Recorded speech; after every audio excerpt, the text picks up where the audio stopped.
Hey, how y'all doing? This is the very last day of the very last day of the year 2020, and it has been a very interesting year. A lot has taken place.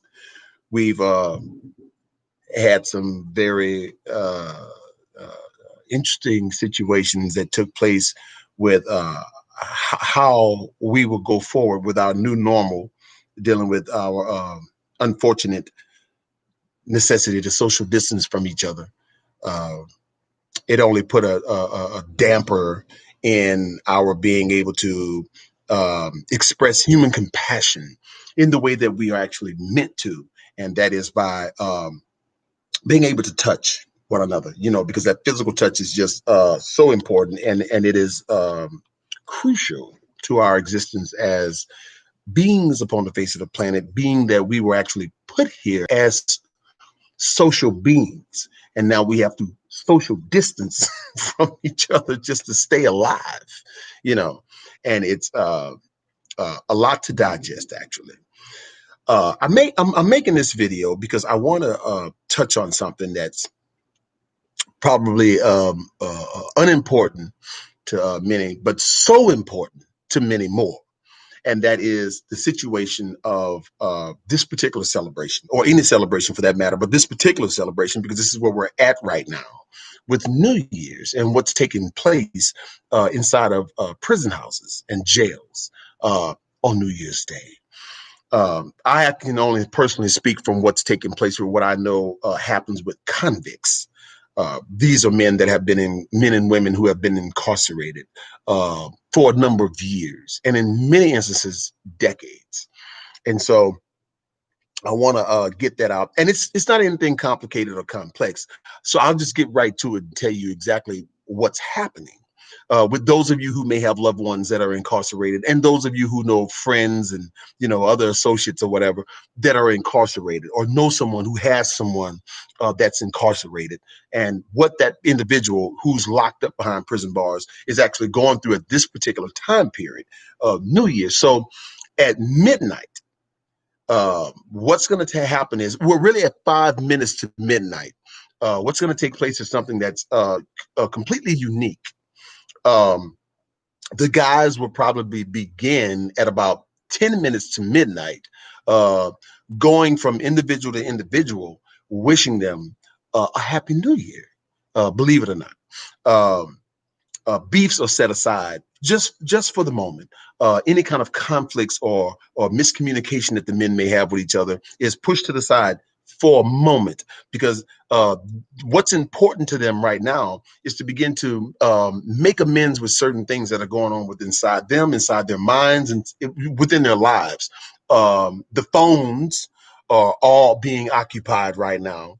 There are others who are on the JPay machine downloading music, getting in touch with their people, sending them well wishes and all that. But the unique thing that's taking place inside of the prison houses, in particular, I can speak for, like I said, the two that I was in Louisiana for 33 years, Louisiana State Penitentiary at Angola and Elaine Hunt Correctional Center in St. Gabriel, Louisiana. With the men and women, what's happening is something that I observed for 3 decades, and it is really, really, really inspiring. So at 5 minutes to midnight, when the year is actually minutes away, moments away from going into the beginning of another year, um, men are going down on their knees to pray. Women are going down on their knees to pray. And anyone who follows me and has been in prison for a number of years can attest to this. It's a most unique thing in that no matter what they're in there for, 5 minutes before it's time for the year to go over, um, they go down on their knees um, to pray. I don't know what the prayers are. I don't know the name of the deity they're speaking to, whether it's Jesus, Yahweh, or none of that ever mattered to me. What always mattered to me was that they were taking time out, to go within themselves, to supplicate with their higher power, and ask whatever, or say whatever, or commune in whatever way they were with their higher power. This is what um, the citizens who are incarcerated in this country, particularly Angola, Louisiana State Penitentiary in Angola, and Elaine Hunt, uh, are actually doing. And it's an awesome thing to watch and observe such an extremely powerful moment where these citizens who are experiencing this particular predicament at this time, um, what they're doing, they stop. Something inside them stops and they go down on their knees, Muslim, Christian, Jew, whatever they believe in. Some sit, and they put their headphones on, but they're quiet for the moment. Other ones are in the television areas, watching the fireworks on TV and a celebration, and they're doing it with a different kind of energy that they didn't come through the entire year with. But that moment, that particular moment right there, something unique is taking place, and it's for the better in each man, because you don't make it in prison just by being the scum of the earth all the time. You actually make it in there by having those moments where you go within yourself to do the kind of work that no system can do, only you can do for yourself, to start making changes with your psychological construct that cannot take place anywhere else but on a personal level with the individual. So I would ask. I hear guns and fireworks and all that being going off outside right now, which is why I am not out there. All right. So, but so many have gotten out now, and they're gonna have the same practice. We're creatures of habit when you've been locked up that long, and at 5 minutes till, we've been spending days sending well wishes to people for the incoming year. Even myself, I've been doing the exact same thing, because again, it's a habit. But uniquely, at 5 minutes to midnight, before the year actually changes over to 221, what's going to happen is myself, along with many, many, many more, we're gonna go into ourselves for 5 minutes, and we're gonna supplicate. If you're curious as to what I actually speak to the divine about, that ain't your business. But I will tell you this: it's not so much that I do or do not believe in making New Year's resolutions, uh, but it is that I do believe in taking every opportunity to do better for myself, because of where I see myself on this entire scheme of things as an individual on the face of this planet, relating to the rest of the world around me. Right. Which reminds me that I'm not the biggest corn chip in the bag. I'm just a small, tiny fragment of a piece of a corn chip. I don't have the fancy words to say and, all that good stuff. I wish I did, but I don't. What I do have is that when I supplicate for my 5 minutes before midnight, is that I request one thing, not so much from my higher power, but of myself. And that is always my resolution. I've been making the same New Year's resolution uh, for most of my life, actually.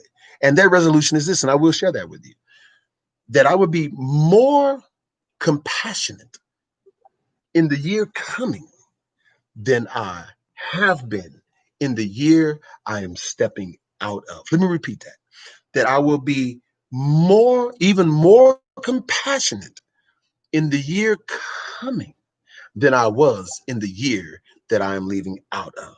And so, my biggest hope for you in 2021, for this new year that is coming in, is that before you actually get to the new year, that you take some time out and you go within yourself and you supplicate.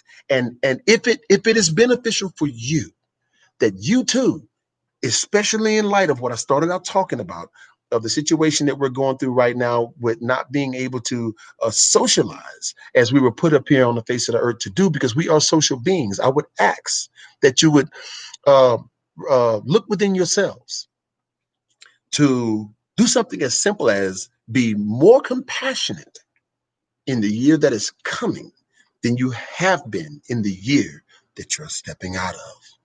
Compassion is going to be our saving grace for the year 2021. I promise you that. Compassion has been our saving grace for the year 2020. We saw an unprecedented number of people who were on the front line, facing down face to face this pandemic that took over, and wars around the world, and people that are just going through it, and other folks that are coming out saying, I can help. Storms that hit states like Louisiana and Texas, and just ripped them apart. And how people from around the world, around the nation, you know, came out and set their differences to the side for a minute. Let me tell you something. You don't know everything about the person that's reaching out trying to help you. You don't really know what they're coming from. And to get to the point where they're at right now, to where they want to reach out and just help you. You really don't know. This is why I used to tell my students all the time, don't be so quick to refuse kindness. Don't be in a rush to receive it, but don't be so quick to refuse it. All right, because there are some people who are not only making amends with themselves, but you have given them an opportunity to institute something into the greater scheme of the overall cosmic a reality that we all live in, and to get on that stream of putting that compassion in there so that it will flow. It's called paying it forward. Someone's doing good for you so that you can remember the good that was done for you, so you can do it for someone else. To be more compassionate in the year that is coming than you were in the year that you're leaving out of. Compassion. That is my New Year's resolution every single year.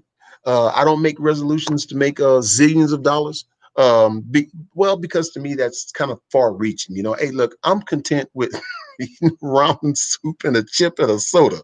I'm fine with that. Anything to bring sustenance to this physical form. But on a much higher esoteric level, I understand the importance of bodhisattva, of universal compassion, for all. My personal plight in life is to become one who is able to, without even thinking about it, put others before myself, so that kindness from me can be given to them, in hopes that they will reap from that kindness and be able to pass that on to someone else. We're not becoming a better world. We are a better world. And we need to understand that. I think personally that even in light of all that we went through in 2020, with the killings and the unfortunate incidents with those that were charged with to serve and to protect, and the government and everything that we're going through with all of that, a lot pertaining to our human necessities in this country has been politicized, unfortunately. There's politics going on right now with the stimulus bill and all that.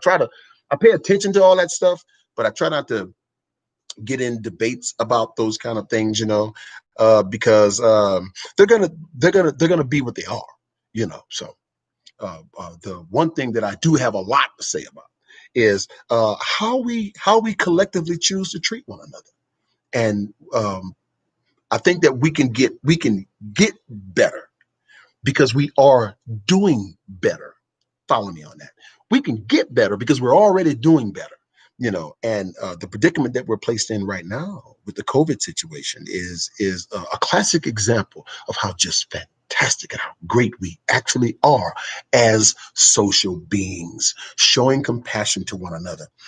And that compassion can come in several different forms. You don't always have to give a material thing to show someone compassion. Something as simple as you just having something positive to say for the day. You never know who's reading it. You never know who's watching your lives. You just never know who's paying attention to you. And as you go throughout your day, you know, in prison, we're right there with each other. So we have no other choice but to observe and to watch one another and to feed off of each other, because all that energy is in one place and we're all together. So there's no getting away from it. And what we try to do under a circumstance like that, the guards included. I'm not going to exclude the guards from that, because I've seen officers that at 5 minutes till, even they stopped for a moment. They had to be there with us, but they have loved ones on our side that they're there working for, and they take some time to just for that moment go within. And again, I don't know what they're discussing with whatever they choose to believe in. That kind of stuff isn't important to me. The fact that they stopped for the moment and supplicated was enough for me to interpret that there's a compassionate part of their being that understands their worth as an individual, as just a small corn chip in the bag, in the greater scheme of life and their role as a being on the face of this planet. You owe it to yourself to be much more compassionate in the year coming than the year that you're leaving out of. And that is not to say or to even insinuate that you didn't do a good job this year, 2020. All I am asking is that you would reach within yourself and ask yourself, can I do more in the year that's coming? Can I be more of an impact in the lives of others in the year that's coming? If I'm not the guy that's working at a shelter, putting food on plates for people that don't have food, can I at least have a part of myself that says, hey, that's a good thing? If I'm not the person that's going to be going to the street and giving someone money to help them get into a hotel and eventually get them a job and get them off the street, I don't have the wherewithal to do nothing like that. But you know what I do have the wherewithal to do? I have the wherewithal to not interfere in that person's life if I can't do anything positive for them and keep them down, when the best thing I can do is hope that someone will come along and be able to do what I may be incapable of doing, and be glad for that. And in my gladness, that is my compassion going out. But if I can help, I will. If I can give $1 or 50 cents, I will. If I can't do that, I won't go over there and push the person down any further that they are. I will drive away, and I will hope that somebody will come behind me and be able to do what it was that I could not do. Those are ways that you can be more compassionate in the world. Want for your brother what you want for yourself. Want for others what you want for yourself. That is a great teaching in the hadiths in Islam.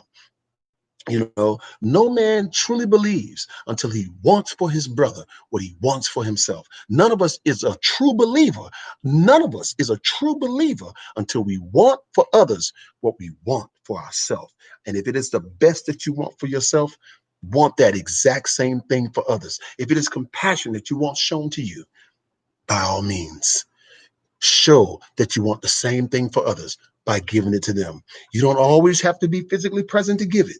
You can stand outside and say, if I'm unable to get in there and go make a change, I hope and I pray and I wish and I implore the universe that someone will come along and be able to do that, instead of walking away saying that's good for them, instead of walking away saying that's good for them, instead of walking away saying that's good for them. Because I want to tell you, you want for others what you want for yourself. If that predicament would be in your mind good for them, then surely it could be good for you as well. But that's not what you want for yourself. Want for others what you want for yourself. None of us is a true believer until we want for our brothers, until we want for others what we want for ourselves. No matter their walk in life, no matter who they are. Compassion is not an easy road to follow. I will tell you that right now. It's not lip service. It's a way of life. Practicing bodhicitta, practicing that universal compassion is a way of life. I wish you all an extremely prosperous 2021. I hope you go into it with more compassion than what you had this year. And that when you give the best of yourself to others, that it makes you better. It makes you a better giver, so that you can properly receive. Not saying that you should jump and receive everything, but in your receiving, that you will not withhold yourself from receiving compassion for others. Don't take away other people's opportunity to pay it forward. Don't do that. Love you. Happy New Year. Be blessed. Remember that 5 minutes before the new year comes in. take some time out and supplicate. Be more compassionate in the year that you're going into than the year that you're leaving out of. Be blessed. Be a blessing. Namaste.